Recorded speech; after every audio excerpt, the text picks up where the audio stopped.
નમો વરિયંતાણમ, નમો સિદ્ધાણમ, નમો વાયર્યાણમ, નમો વજ્જાયાણમ, નમો લોહે સૌવસાવણમ. એસો પંચ નમુકારો સૌવ પાવપણાસણો મંગલાણમ ચ સવ્વેસી બળમમ વૈ મંગલમ. મંગલમ ભગવાન વીરો, મંગલમ ગૌતમ પ્રભુ, મંગલમ સ્થૂલભદ્રાદ્યા જૈન ધર્મોસ્તુ મંગલમ. પ્રવચનનો વિષય છે માર્ગ ભૂલેલા જીવન પથિકોની પ્રતિબોધ કથા. આજથી 1245 વર્ષ પૂર્વે બનેલો 4 પ્રસ્તાવ અને 17,000 શ્લોકોની અંદરમાં ફેલાયેલો આ કુવલય માલા નામનો ગ્રંથ.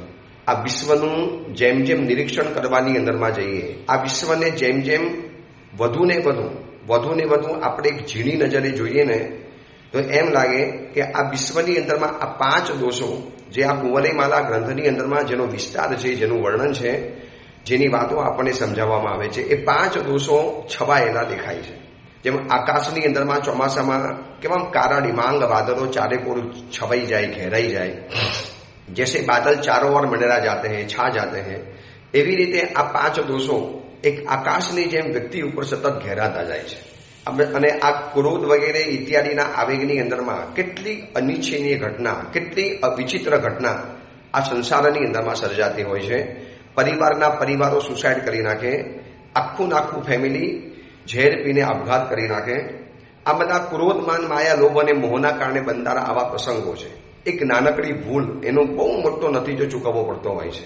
એવા કેટલા બધા રોજના પ્રસંગો, કિસ્સાઓ ઢગલા બંધ સવારથી સાંજ સુધી, એટલે કે 24 કલાકની અંદરમાં આજનો દિવસ પૂરો થાય અને આવતીકાલની સવાર ઉગે એની પહેલા આ 24 કલાકની અંદરમાં 24 લાખ કે 24 કરોડ ઘટના બનતી હશે આવી ક્રોધ, માન, માયા, લોભ અને મોહની. તો આ 5 દોષો કોણ લાવ્યું, કેવી રીતે આપણા જીવનમાં આવ્યા?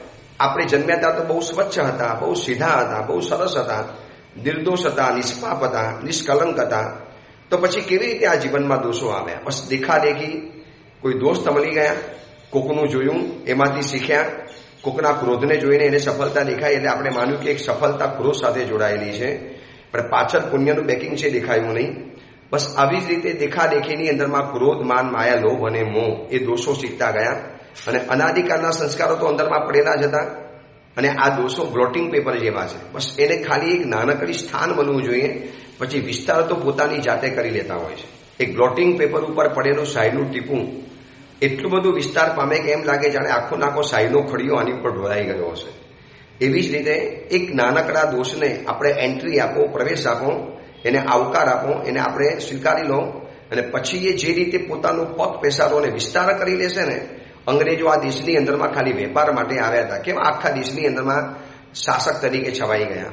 બસ એવી જ રીતે આ 5 દોષો, એમાંથી એકાદ દોષને જો આપણે ભૂલે ચૂકે પણ આમંત્રણ આપીને બેઠા, આવકાર આપીને બેઠા, આપણે એને આત્મીય ગણીને બેઠા, એની સામે જો થોડુંક હાસ્ય આપણે કર્યું, પછી તો આપણે એના ગુલામ છીએ. પછી એટલા ઉસ્તાદ છે, એટલા હોશિયાર છે કે આપણને કેમ ફસાવા ને કેમ આપણે સકંજામાં લઈ લેવા, એમના માટે ડાબા હાથનો ખેલ છે. આ બધી જ વાતોનો વિસ્તાર આ ગ્રંથ દ્વારા આપણને જાણવા માટે મળે છે, કથા દ્વારા. અને ગઈકાલ સુધીના પ્રવચનમાં આપણે કથા એ જોઈ કે પરમાત્મા ગૌતમ સ્વામીજીના સવાલની અંદરમાં એ લેશિયાની જે વાતો બતાવી કે લેશિયા ભેદે કર્મનો ભેદ. જેની જેવા પ્રકારની લેશિયા એને એવા પ્રકારના કર્મનો બંધ થાય.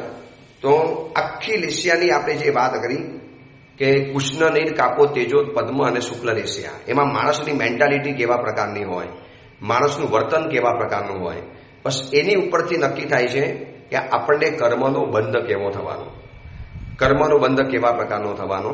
એ બધું જ નિરૂપણ, એ બધો જ વિસ્તાર આપણે આ 2-3 દિવસની અંદરમાં જોયો. પહેલા પણ જોયો તો શિબિર પહેલાના પ્રવચનમાં, અને ગઈકાલના પ્રવચનની અંદરમાં જોયો. અને આ રીતે પરમાત્માએ ભવ્ય જીવરૂપી કમલોને પ્રતિબોધ કરી અને પરમાત્મા ત્યાંથી વિહાર કરીને ગયા. અને પ્રભુ આગળ વિહાર કરે છે. અને બંને મુનિવરો, જે નૂતન મુનિવરો છે, બંને જણા પરમાત્માની સાથે વિહાર કરતા પ્રભુની સાથે વિહાર કરે છે, આગળ વધે છે, પોતાની સાધનામાં આગળ વધે છે. હવે બાકીના 3 જીવોની કથા આવશે. 2 જીવોની વાત આવી ગઈ, કુંવરી ચંદ્રકુંવરની વાત આવી ગઈ, પદ્મસા દેવતાની વાત આવી ગઈ, મોહદત્તની વાત આવી ગઈ. હવે એક ત્રીજો રાજપુત્ર પ્રભુનું સમવસન મંડાયેલું છે એક નગરની અંદરમાં, અને એ નગરની અંદરમાં એક રાજપુત્ર પરમાત્માના સમવસનની અંદરમાં પ્રવેશ કરે છે. એના હાથ એટલા લાંબા છે, એની નાસિકા એટલી સુંદર છે, એના શરીરના અંગ ઉપાંગ, એના શરીરનું અહીંયા જે વર્ણન કરવામાં આવ્યું છે ને, અને એમ લખ્યું છે કે ખાલી આંખ ખુલતી હતી ને બંધ થતી હતી ને એના કારણે લાગતું હતું કે આ કોઈક મનુષ્ય છે. બાકી એમ જ લાગતું હતું કે જાણે કે આ કોઈ દેવતા છે. એટલું સુંદર શરીર, એટલું સ્વરૂપવાન, એટલો તેજસ્વી, એટલું ગ્લો કરતી એની સ્કિન, એટલો સુંદર દેખાવવાળો આ રાજપુત્ર હતો. બધા સભાજનોની આંખ એના તરફ ખેંચાઈ ગઈ. આંખ મીચાતી અને ખુલતી હોવાથી જાણી શકાયું કે આ માણસ છે, વરના એમ જ લાગે, કોઈને પણ એમ લાગે કે આ દેવ છે. અને એવો રાજપુત્ર પરમાત્માના સમવસનની અંદરમાં આવ્યો. આવીને પ્રભુને 3 પ્રદક્ષિણા આપે છે. અને જ્યારે પણ પરમાત્મા મહાવીરના આવા વર્ણનો આવે છે ને, ત્યારે એક વાત આપણને સ્પષ્ટ જોવા માટે મળે છે કે પ્રભુના સમવસનની અંદરમાં બધાને પ્રવેશ હતો, કોઈનો નિષેધ નહીં. તમે પ્રભુની પાસે ક્યારે પણ આવી શકો. દેશનાના સમયની અંદરમાં હવે અજાણ્યો રાજપુત્ર છે, જેને કોઈ જાણતું પણ નથી, કઠિયારાથી લગાવી અને કોટિયાધિપતિ પણ પ્રભુના સમવસનમાં ક્યારે પણ આવી શકે. શું આપણી પાસે એવી વ્યવસ્થા કરી કે કોઈ માણસ તમને ગમે ત્યારે મળી શકે, અવેલેબલ થાય, ક્યારે પણ તમારી જીવનમાં તમને મળવા માટે આવી શકે? આપણે કેટલા બધા જીવનની આજુબાજુની અંદરમાં દરવાજા બનાવી દીધા. એપોઇન્ટમેન્ટ લેવાની, પહેલા ફોન કરવાનો, પછી સમય માંગવાનો, વળી પાછો એ સમયે માણસ આવે ને તોય આપણે મળીએ ન મળીએ આવું કોઈ ખબર ન પડે, ગમે ત્યારે મળવા માટે આવે. હું કોઈ અભિમાન માટે નથી કહેતો, પણ મને જેટલા પણ ઓડિયો વ્યાખ્યાન સાંભળનારા જેટલા પણ લોકો આવે વંદન કરવા માટે, અરે વિદેશોથી કેટલાય પરિવારો વંદન કરવા માટે આવે છે, ખાસ સ્પેશિયલી ગુરુદેવ આપને જોવા હતા, આપનો અવાજ તો બહુ સાંભળ્યો છે, આપના દર્શન નથી થયા, આપને મળવું છે, આપની પાસે બેસવું છે, 1-2 કલાકનો સમય મળશે. અને જાય ને ત્યારે ખરેખર ખુલ્લા દિલે કબૂલાત કરીને જાય. ગુરુદેવ આવ્યા ત્યારે એમ થતું હતું કે આપ જલ્દી મળશો કે નહીં મળો, આપ જેવા મોટા મહાત્મા કેટલા બધો હશો, આપ અમને સમય આપશો કે નહીં આપો. પણ આપ તો સીધા આવ્યા, બહાર જ બેઠેલા હતા, હોલમાં બેઠેલા હતા. કોઈ એવી રૂમમાં નહીં જવાનું, દરવાજા બંધ રાખવાના કે પછી કલાક બહાર બેસો, હમણાં ગુરુદેવ મિટિંગમાં છે ને હમણાં આરામમાં છે ને, આવું કશું જ નહીં. તો મેં એમને એમ કહું છું કે પરમાત્માના સમવસનમાં 3 જગતના નાથ દેવાધિદેવ, જેમની સેવાની અંદરમાં દેવો, દાનવો, મનુષ્યો, દેવેન્દ્રો બધા જેની સેવાની અંદરમાં છે, અને એવા પરમાત્મા જો આપણને સહજ રૂપે ક્યારે પણ એની ટાઈમ તમે જેટલી પણ કથાઓ વાંચજો, આગળ પણ એ જ કથા આવી ને કામ ગજેન્દ્રની અંદરમાં, કે શ્રીમંદર પરમાત્માના સમવસનમાં કે પ્રભુ મહાવીરના સમવસનમાં બંનેમાં એક કામ ગજેન્દ્રનો આત્મા જઈને આવ્યો. બંને જગ્યાની અંદરમાં પરમાત્મા ઇઝી અવેલેબલ છે. શું આપણે એવા ખરા ઇઝી અવેલેબલ? પરિવારના સભ્યોને પણ આપણે નથી મળી શકતા. આજના સમયની અંદરમાં દીકરાને બાપને મળવું હોય તો પિતાજી પાસેથી એપોઇન્ટમેન્ટ માંગવી પડે, એટલા બધા પિતાજી બિઝી બની ગયા છે. અને અમારે પણ કેટલાક સાવકોને મળવું હોય ને તો પહેલા કહેવું પડે, સાહેબ આજે નહીં ફાવે, કાલે આવું, સાહેબ પહેલેથી કહી રાખ્યું હોત ને, હવે આપ જણાવો આપને ક્યારે મળવાનું છે. કેટલાય સંઘના એવા ટ્રસ્ટીઓ હોય, ચોમાસા બાબતની મિટિંગ કરવી હોય એટલે ભાઈ કહેવડાવે કે ભાઈ આપણે ક્યારે મિટિંગ કરવી છે. ઉલટાનું એ લોકોએ અમને પૂછવું જોઈએ કે સાહેબ ક્યારે આવીએ, એના બદલે અમે પૂછાવડાવીએ કે ભાઈ આપણે મિટિંગ કરવી છે સાહેબ, 2 દાડામાં કહીએ છીએ આપણે મિટિંગ ક્યારે કરવાની. સાંભળી લઈએ છીએ, પછી હું તો એવાને સંભળાવી દઉં કે ભાઈ ચોમાસું કરવા માટે આવીએ છીએ તો ગરજ અમને નથી, ગરજ તમને હોવી જોઈએ. સાધુ ચોમાસું કરવા માટે આવે છે એનો મતલબ એ નથી કે સાધુને બધી ગરજ હોય, સાધુની પાસે ઘણા કામ રહેલા છે. હા, તમે એમ કહો ગુરુદેવ આપ કહો છો, આપને ક્યારે ભાવે એમ છે બતાવો ને. આપ સાહેબ સંયમ જીવનની આરાધના કરો, ગામે ગામ વિહાર કરો, પ્રવચન ઇત્યાદિ આપને ખૂબ બધા કરવાના હોય તો ગુરુદેવ આપ અમને બતાવો કે આપને કયો સમય અનુકૂળ પડશે, આપને કયા સમયે ફાવશે. એના માટે ટ્રસ્ટીઓ અમને એમ કે સાહેબ 2 દિવસ પછી ફાવશે, આજે આ ટ્રસ્ટી બહારગામ ગયા છે, આજે આ નહીં મળી શકે, આજે આમ નહીં થાય. બીજાનું ખબર નથી, હું તો કહી દઉં કે તમને ફાવે એ ટાઈમને નહીં, અમને ફાવે એ ટાઈમે તમારે આવવું પડશે. એટલે ઇઝી અવેલેબલ પરમાત્મા જેવા પરમાત્મા છે. જો આ પ્રભુના સમવસનમાં બધાને એન્ટ્રી છે. એવું નથી કે કરોડપતિ જ આવી શકે, અથવા તો શ્રીમંત જ આવી શકે, અથવા તો દેવો જ આવી શકે, અથવા તો રાજ જ પરમાત્માને સવાલ પૂછી શકે. અહીંયા નાનામાં નાની વ્યક્તિ પ્રભુને પ્રશ્ન પૂછી શકે છે, પ્રભુની સાથે ડાયરેક્ટ વાતચીત થઈ શકે છે. તમે વિચારી લેજો કેટલા અવેલેબલ છે પરમાત્મા, પ્રભુ કેટલા આપણા માટે અવેલેબલ છે. તમે કોઈ પણ જિનાલયની અંદરમાં જાઓ, ત્રણ જગતનો નાથ જાણે કે આપણી સાથે વાતચીત કરવા માટે આમ તૈયાર બેઠેલા છે. આપણે કદાચ કહીએ પ્રભુ આજે ટાઈમ નથી ને તો મોડો આવીશ. પ્રભુએ ક્યારે એમ નથી કીધું કે દોસ્ત હું તને ફળ મોડું આપીશ, હું તને તારી સાધનાનું જે ફળ છે ને તે પુણ્ય એ તારા ખાતામાં પછી જમા કરીશ, મને પણ અત્યારે ટાઈમ નથી. આ તીર્થંકર પરમાત્મા આપણને કેવા મળ્યા છે, કેટલો અહોભાવ ઉત્પન્ન થાય કે જીવંત તીર્થંકર પરમાત્મા કેવળ જ્ઞાન પામેલા છે, 34 અતિશયોથી પૂજિત છે, અચિંત્ય શક્તિ સંપન્ન છે, સર્વ સંપત્તિના હેતુ છે. એવા પરમાત્મા ક્યારે પણ સમવસરની અંદરમાં નાનામાં નાના જીવોને મળી શકે છે. એટલે એટલા મોટા નહીં બનવાનું કે નાનાઓ તમારા સુધી પહોંચી ન શકે. એટલા મોટા જીવનમાં આપણે ક્યારે બનવું નથી કે નાના જીવો આપણી પાસે આવી જ ન શકે, અથવા તો કોઈ પણ જીવને આપણી પાસે આવવામાં નાનમ લાગે. ભાઈ કેટલા મોટા મહાત્મા, કેટલા મોટા મહારાજ, કેટલી મોટી વ્યક્તિ, ભાઈ એની સામે તો આપણને છે ને જવામાં બહુ શરમ લાગે. આપણે તો કેટલા નાના માણસ છે. તો એ જીવનની સફળતા નથી. મોટામાં મોટી વ્યક્તિની પાસે નાનામાં નાની વ્યક્તિ ક્યારે પણ જઈ શકે. હા, પછી વિવેક આપણો હોય કે ભાઈ એટલા મોટા માણસનો ફાલતુ સમય ના બગાડાય. પરમાત્મા મળે છે એનો મતલબ એ નથી કે પ્રભુની પાસે ક્યારેય પહોંચી જવાનું. અહીંયા રાજપુત્ર આવ્યો છે વંદન કરવા માટે, પ્રભુને પ્રદક્ષિણા આપી રહેલો છે અને પ્રદક્ષિણા આપીને પરમાત્માની સ્તવના કરે છે. જ્યારે જ્યારે પણ આવી કથાઓમાં વાંચીએ છીએ ત્યારે એક વાત નક્કી છે કે પરમાત્મા પાસે કોઈ કારણવશાત કોઈ રીઝનથી પણ આવ્યા હોય ને તો પ્રભુની પાસે આવીને સીધી વાત નથી કરતા. પહેલા તો પ્રભુને વંદન કરશે, નમસ્કાર કરશે, સ્તુતિ કરશે અને પછી પરમાત્માની પાસે પોતાની વાત રજૂ કરશે. તો પરમાત્માને 3 પ્રદક્ષિણા આપે છે અને પ્રભુને કહે છે, હે મોહ મંદને નાશ કરનારા પરમાત્મા, આપ જય પામો. વિષય અને કસાયોના સંગનો છોડનારા, ત્યાગ કરનારા, હે પરમાત્મા આપ જય પામો.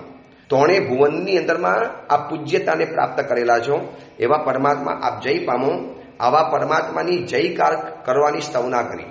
જગચિંતામણીમાં આવે છે ને, જગચિંતામણી, જગનાહ, જગગુરુ, જગરક્ષણ, આપનો જય થાવ, આપનો વિજય થાવ. આ પરમાત્માની આવી સ્તવના કરી અને પછી પ્રભુના ચરણોની અંદરમાં નમસ્કાર ગયા, ખમાસણા આપ્યા અને ઊભા થયા પછી જોજો આનો વિનય જોજો. ગુરુની પાસે પણ આવવું છે ને કોઈ કામ પસાર તો સીધું આવીને વાત ન કરાય. પહેલા સાહેબ છાતામાં છો, સાહેબ કોઈ જરૂરિયાત છે, અને પછી આપણે આપણી પોતાની વાત રજૂ કરવાની. અને દેવતાઓ, મનુષ્યો, નરેન્દ્રો, દેવેન્દ્રો, મુનિઓ, ગણધર ભગવંતોથી આખું સમવસન પ્રભુનું ભરાયેલું છે. અને એની અંદરમાં આવીને પ્રભુને એક સવાલ પૂછે કે ભગવંત, દેવતાએ ત્યાં મને જે કહ્યું હતું એ સત્ય છે? પ્રભુ, એ દેવતાઓ મને મળેલા હતા અને ત્યાં એને જે કહ્યું હતું પ્રભુ એ સત્ય છે ને? મંગલ અમંગલની જેમ કોઈક તો જે બોલતા તે બધું સાચું છે? અને ભગવંતે કીધું કે હે દેવાનું પ્રિય, એ માનુભાવ, એ સત્ય છે અને એને તું એવા પ્રકારનું જ માન. બસ આટલી પ્રભુની સાથે વાતચીત. અને એ દિવ્ય પુરુષ, એ દિવ્ય વ્યક્તિ, એ ઉત્તમ વ્યક્તિ પરમાત્માના સમવસનમાંથી વિનય સાથે નીકળી પડી. બસ આટલો સવાલ આવ્યો. દિવ્ય પુરુષ આવ્યો, પ્રભુને પ્રદક્ષિણા કરી, સ્તવના કરી, પ્રભુને સવાલ પૂછે, પ્રભુ એ દેવતાઓએ જે કીધેલું સાચું છે ને? કોઈ ખોટું તો નથી ને પ્રભુ? મંગલ અમંગલ જે કીધેલું? પ્રભુ કે બધું સાચું છે, એને તું એવા જ પ્રકારનું માનજે. અને આમ કરીને એ તો નીકળી ગયો. હવે નીકળી ગયા પછી આખી સભા સ્તબ્ધ છે. હવે પ્રભુની પાસે વાત રજૂ કેવી રીતે કરી શકાય? એક સંકોચ, એક બહુમાનનો ભાવ. ત્યાં ગણધર ભગવંતે જોયું કે બધાની આંખોની અંદરમાં જિજ્ઞાસા છે. આટલો ઉત્તમ, આટલો રૂપવાન, આટલો સ્વરૂપવાન, આટલો દેવતાઈ સ્વરૂપ જેવો પુરુષ શું પૂછીને ગયો પ્રભુને? એટલે 2 હાથ જોડી સકલ સભાવતી ગૌતમ સ્વામીએ પૂછ્યું, પરમાત્મા આ દિવ્ય પુરુષ કોણ છે? અને પ્રભુ એ આપણે શું પૂછીને ગયો? પ્રભુ અમારે જાણવું છે, આપ બતાવશો? જો પરમાત્મા કહી પણ શકતા હતા, શું યાર દર વખતે સવાલો પૂછ્યા કરે છે? દર વખતે તને જાણવાની બધી જિજ્ઞાસા હોત, તારે કામ છે કઈ? આવે મારી પાસે, મારું કામ પતાવી નીકળી ગયો. પરમાત્મા આવું કશું જ નથી કહેતા. અને પ્રભુએ ઈષદ હાસ્ય કરીને પ્રભુએ કીધું કે અનેક ભવ્ય જીવોનો પ્રતિબોધ થઈ શકે છે એવી આ કથા છે. એમાં એવું એક રહસ્ય છુપાયેલું છે. માટે હે ઇન્દ્રભૂતિ ગૌતમ અને 12 પ્રશ્ન સાંભળો કે આ પુરુષ કોણ છે અને શું પૂછવા માટે આવેલો. તેનો સવાલ જે હતો ને કે જે દેવતાએ મને કીધેલું તે વાત સાચી છે? મંગલ અમંગલ જે કીધેલું, હા એ સાચું છે, હું મેં કહી દીધું છે. હવે સાંભળો એ કોણ છે. એક સરસ મજાની એક મસ્ત કથા પ્રભુ પરમાત્મા શરૂ કરે છે ગૌતમ સ્વામીના સવાલ પૂછવાના કારણે. ક્યારેક ક્યારેક ઉત્તમ વ્યક્તિને યોગ્ય સવાલ પૂછો ને તો જરૂરી છે. તમે ઉત્તમ વ્યક્તિને અયોગ્ય સવાલ પૂછો તો પછી ન ચાલી શકે. રસ્તામાં ચક્રવર્તી મળે એને એમ પૂછાય કે આ રસ્તો ક્યાં જાય છે? ભાઈ એ બીજાને સવાલ પૂછાય. વ્યક્તિના મોભા પ્રમાણે વ્યક્તિને સવાલ પૂછાય. હવે તમે કોઈક સાધુની પાસે વંદન કરવા જાઓ ઉપાસયની અંદર, આવું સાંભળ્યું ને કે સાધુની પાસે કોઈ પણ જઈ શકે, સવાલ પૂછી શકે, એટલે પછી સાવ ફાલતુ સવાલ. સાહેબ પૂછ્યા પણ મારે ગાડી લેવી છે, કયા કલરની લેવાની? મારે ઓફિસનું ઉદઘાટન કરવું છે, કયા દિવસે કરવાનું? હવે આવા ફાલતુ સવાલ તમારે સાધુને પૂછી શકાય છે. સર્વ સાવધ્ય યોગને છોડીને નીકળી પડ્યા છે.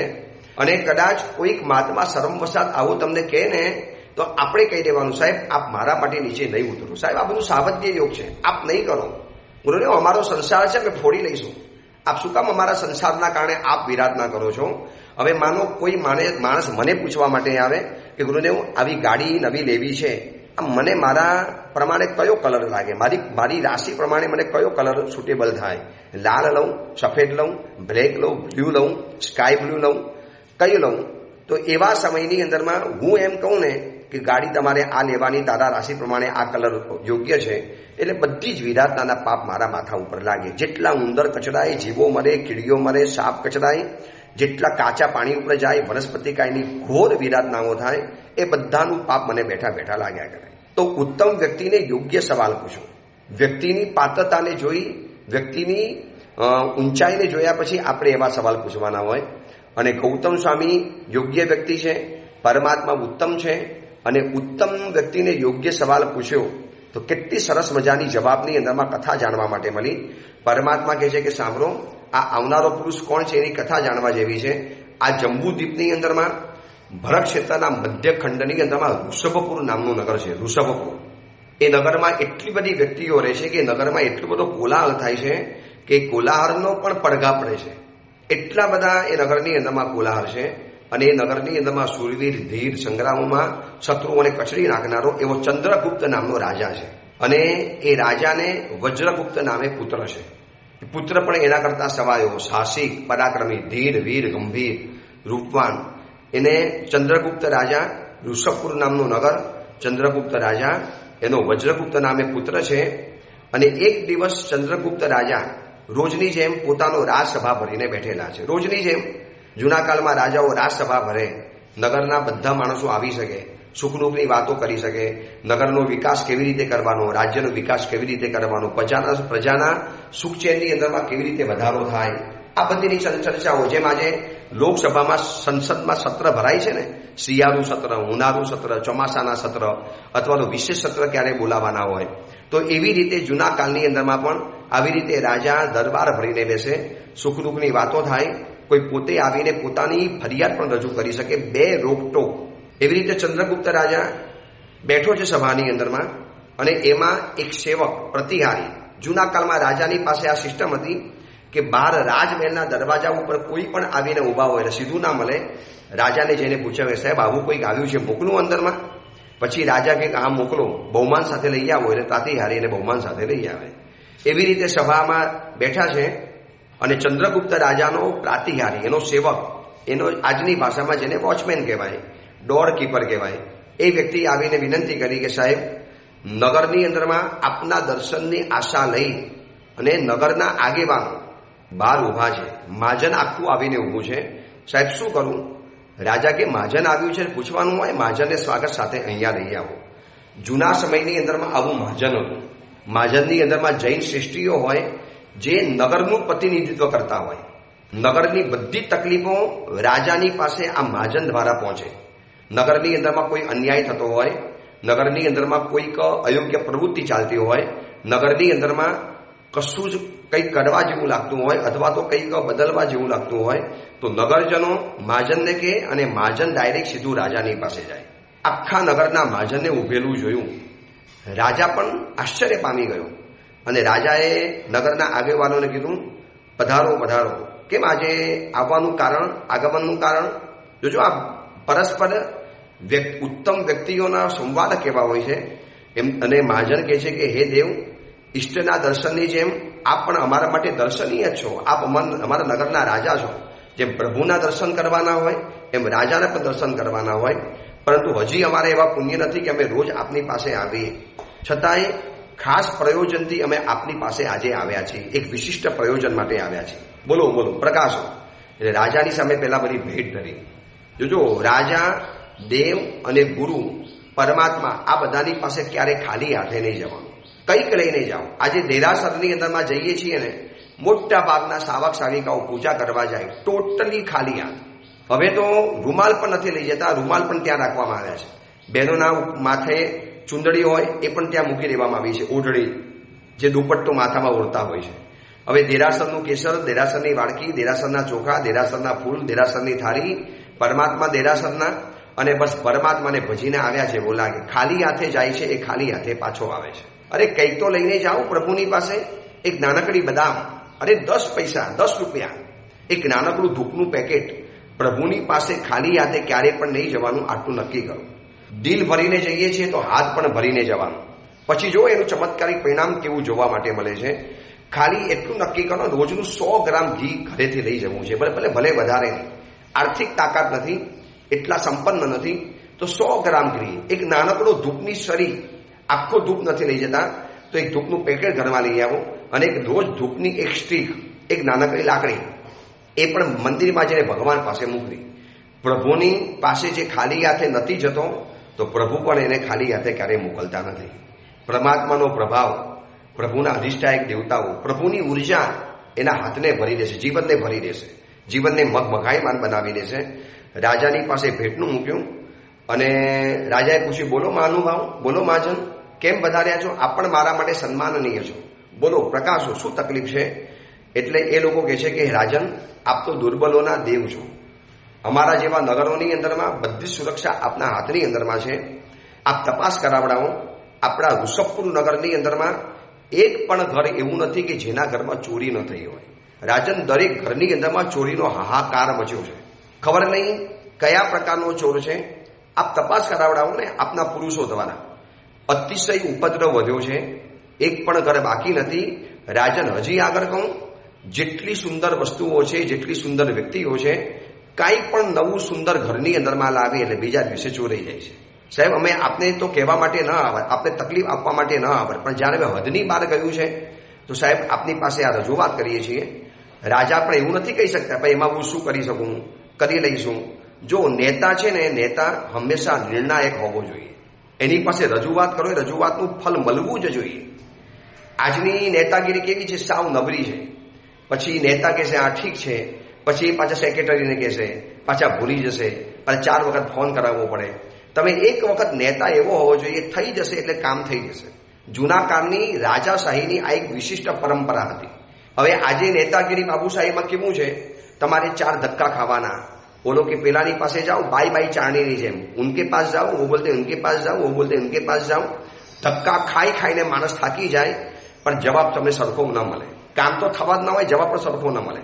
રાજાએ કહી દીધું, હમણાં તપાસ કરાવું છું અને એનું પરિણામ તમને સાંજ સુધીમાં જોવા માટે મળી જશે. ચિંતા નહીં કરતા. આપ નગરજન છો, આપ છો તો મારી નગરની શોભા છે. આપના દ્વારા તો આ મારું રાજ્ય ચાલી રહેલું છે. બિલકુલ ચિંતા નહીં કરું, હું બેઠો છું ને. આટલા મોડા કેમ આવ્યા? પહેલા તમારે આવી જવું જોઈએ. સાહેબ, હવે નાની બાબતમાં ક્યાં આપને પરેશાન કરવાના, પણ જ્યારે હદ બાર વધી ગઈ છે, ચોરી એટલી વધી છે કે એક ઘર બાકી નથી સાહેબ, એક ઘર. રાજાએ સાંત્વના આપી, આશ્વાસન આપ્યું, કામ થઈ જશે એવું વચન આપ્યું, અને મહાજન તો ગયું. તરત જ રાજાએ વિના વિલંબે પ્રતિહારીને હુકમ કર્યો કે દંડ નાયકને હમણાં બોલાવો, સેનાપતિજીને. સેનાપતિજી કંઈક બીજા કામ માટે બહાર ગયા હશે, તરત જ હાજર કર્યા. જો રાજાનું કામ છે, પછી નેતા પણ જો આવું કરતો હોય ને, જેના હાથની અંદરમાં નેતૃત્વ છે, એ જ વ્યક્તિ જો ડીલે કરશે અને ઢીલ છોડશે, પછી કરશું શું કરશું, તો એ પ્રજા કે એ સંસ્થા કે એ સંઘ ખતમ થવામાં આવે. હું દરેક સંઘના આગેવાનોને આ સમજાવું, જ્યાં ચોમાસું કરું છું ત્યાં, કે નિર્ણાયક ટ્રસ્ટી બનો. અનિર્ણાયક અવસ્થાની અંદરમાં નહીં રહો.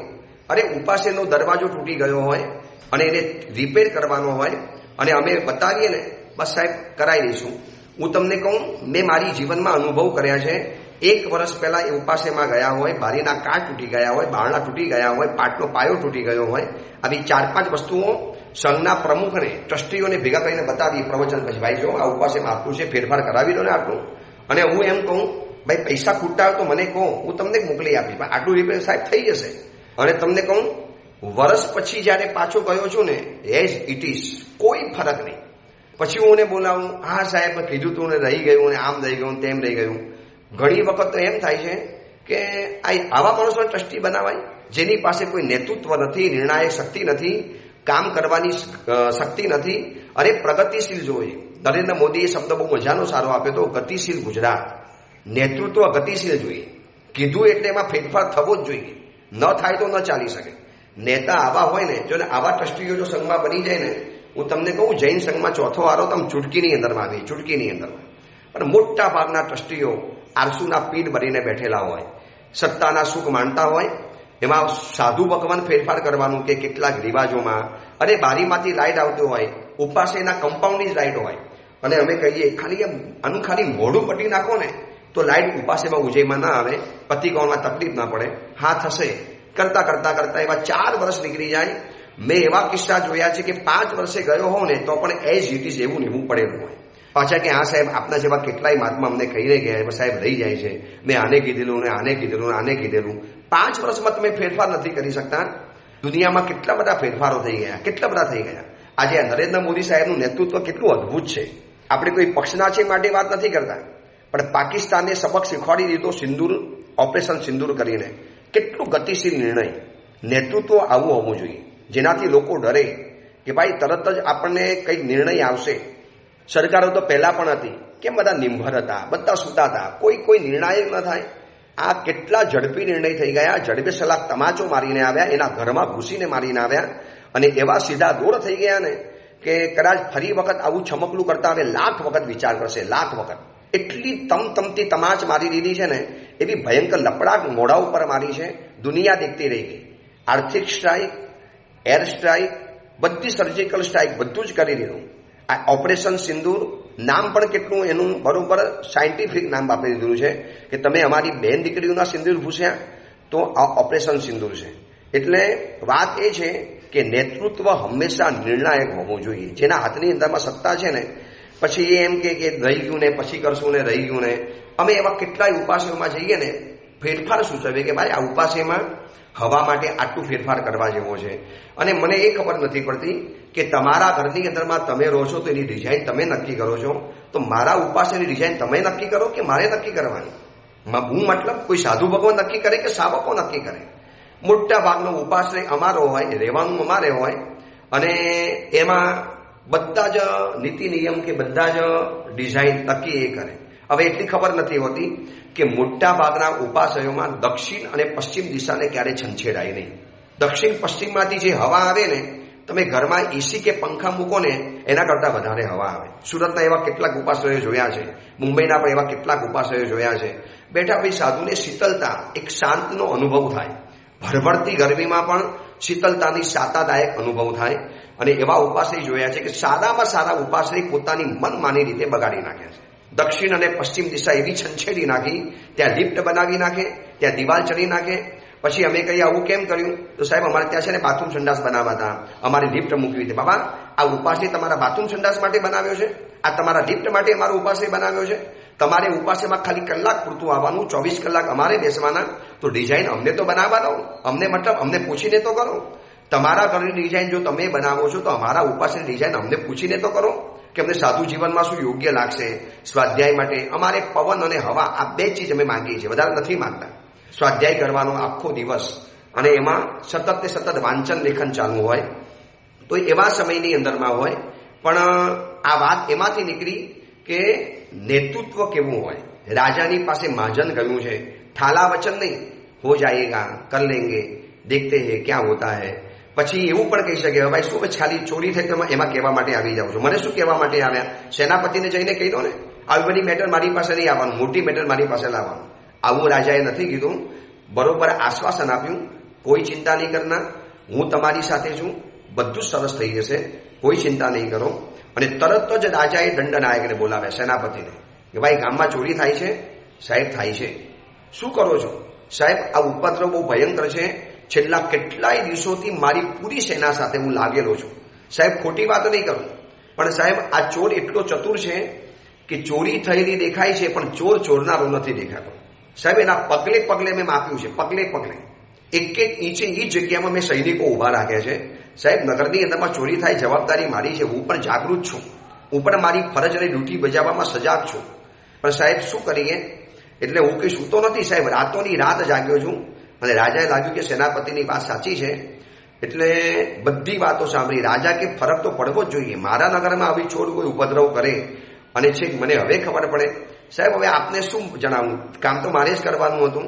તમારી વાત સાચી છે કે રાજાની સુધી વાત ન પહોંચાડાય, પણ હવે રાજા કે આમાં હવે મારે વચ્ચે આવવું પડશે. સાહેબ હજી પણ સવારે હમણાં ચોરી થઈ છે અને એમાં જ હું અત્યારે લાગેલો હતો, માટે એના જ કામની અંદરમાં માટે હું બહાર ગયેલો હતો. અને રાજા, સેનાપતિ, મંત્રીમંડળ બધાની મિટિંગ ભરાઈ. જો તાત્કાલિક, એમ નહીં પછી કરશું આગળ કરશું, કોઈ પણ મહાત્મા સૂચના આપીને જાય એટલે એ ઉપાસેના અને મહાત્મા સૂચના યોગ્ય જ આપે ને. હા, કોઈ એવી મોટી સૂચના હોય ને અલગ પ્રકારની તો મારે મિટિંગ ભરવી પડે. પણ સામાન્ય કે ભાઈ દક્ષિણ દિશામાં તમે આ જે દિવાલ બનાવી છે એના બદલે બારી બનાવી નાખો તો સારું પડશે મહાત્માઓને. એના માટે પણ મિટિંગ ભરાય, પછી એજીએમ થાય ને પછી નક્કી થાય ને પછી વિચારણા થાય. અને તમારા ઘરની અંદરમાં તમારે બારી ક્યાં મૂકવી એ અધિકાર તમારો હોય, તો મારા ઉપાસમાં મારે બારી ક્યાં મૂકવી એ અધિકાર અમારો તો રાખો. એ તમે ટ્રસ્ટીઓ નક્કી કરી દેશો. અને તમને ખબર હોતી નથી ટ્રસ્ટીઓને, મોટા ભાગના ટ્રસ્ટીઓ આ બાબતથી અંજાણ હોય છે કે સાધુને ઉપાસમાં શું વ્યવસ્થા જોઈએ, આરાધના વિરાધનાના પ્રકાર જ ખબર નથી પડતી. આજે તો ટ્રસ્ટીઓ એવા બનેલા છે ને, એવા ટ્રસ્ટીઓ બનેલા છે કે જેને 5 પ્રતિક્રમણ નહીં, નૌકાર પણ નથી આવડતો એવા ટ્રસ્ટીઓ મારી જિંદગીમાં જોયા છે. ખાલી પૈસાના જોડે બની ગયા હોય અથવા તો વંશ વારસામાં ટ્રસ્ટી બની ગયા હોય. હવે તો મોટા ઉપાસને આવી રીતે જ બને છે. 11 લાખ આપો ટ્રસ્ટી બની જાઓ, 36 લાખ આપો ટ્રસ્ટી બની જાઓ, 20 લાખ રૂપિયા આપો ટ્રસ્ટી બની જાઓ, અને પછી તમારા પાછળ તમારા દીકરા ટ્રસ્ટી બની જવાના. હવે દીકરાને ગતાગમ કશી હોય નહીં, કાંઈ ઝાઝી ગતાગમ ન પડતી હોય અને ટ્રસ્ટી બની બેઠેલા હોય, અને પછી લિફ્ટ બનાવીને, સંડાસ બનાવીને, બાથરૂમ બનાવીને મુંબઈના એક ઉપાસેમાં અમારા બેસવાના હોલની અંદરમાં અમારી હવા અને પાણીવાળી જગ્યાની અંદરમાં સાવકોએ એની સગવડ માટે બાથરૂમ સંડાસ બનાવી નાખે. મેં તમે આ શું કર્યું સાહેબ? પછી સાવકો કહે છે કે પ્રતિક્રમણ કરવા માટે આવે તો પછી અમારે માતૃ કરવા ક્યાં જવાનું? અરે બાબા, આ જગ્યા તમારા માતૃ માટે બનાવી છે. ઉપાશ્રય તમે કોના માટે બનાવેલો છે? મોકાની જગ્યા, સારી જગ્યા જો તમે એને આપી દેશો, તમારા સાધુઓએ શું કરવાનું? આવા કેટલાય અનુભવો કરેલા. પછી ફેરફાર કરવાનું કહીએ ને, હા સાહેબ ઘણા મહાત્મા કહીને ગયા છે, ઘણા મહાત્માએ અમને કીધું છે, પણ સાહેબ હવે વાર લાગશે. હું તો આવા તમને મને રૂબરૂ મળશો ને, હું તમને નામ સાથે 108 ઉપાસે બતાવી આપું, સંઘ સાથે કે જો આ ઉપાસેમાં કેવી ગડબડ છે, કર્યું છે છતાં પણ હજી ફેરફાર નથી થતા. આ રાજા છે, રાજાશાહી કામ છે, તરત જ ઇમિડિયેટલી નિર્ણય. અને રાજાએ સભા મંડપની અંદરમાં હવે નજર કરી, કોઈ પણ હિસાબે આ ચોરીનો ઉપદ્રવ બંધ થવો જોઈએ. કોઈ નહીં આવે તો હું પોતે જઈશ રાતના સમયમાં, આજથી મારી ડ્યુટી હું બજાવીશ, જે હશે તે થશે. અરે ચોર છે તો માણસ છે ને, આખરે કોઈ દેવ થોડો છે, કંઈક કરશું. હવે સભા ભરાઈ છે. સભાની અંદરમાં રાજા કહે છે, બોલો કોઈ તૈયાર છે આ ચોરીની સાથે બાદ ભીડવા માટે, આ ચેલેન્જ ઉપાડવા માટે? શું બને છે, શું અદ્ભુત ઘટના બને છે અને શું આગળ એ કથા, રોમાંચક કથા આગળ ચાલે છે, એની વાત આપણે આવતીકાલે કરીશું. એ જ મંગલકામના, મંગલ ભાવના. જીનાગના વિરુદ્ધ કાંઈ પણ બોલાયું હોય તો મિચ્છામિ દુક્કડમ.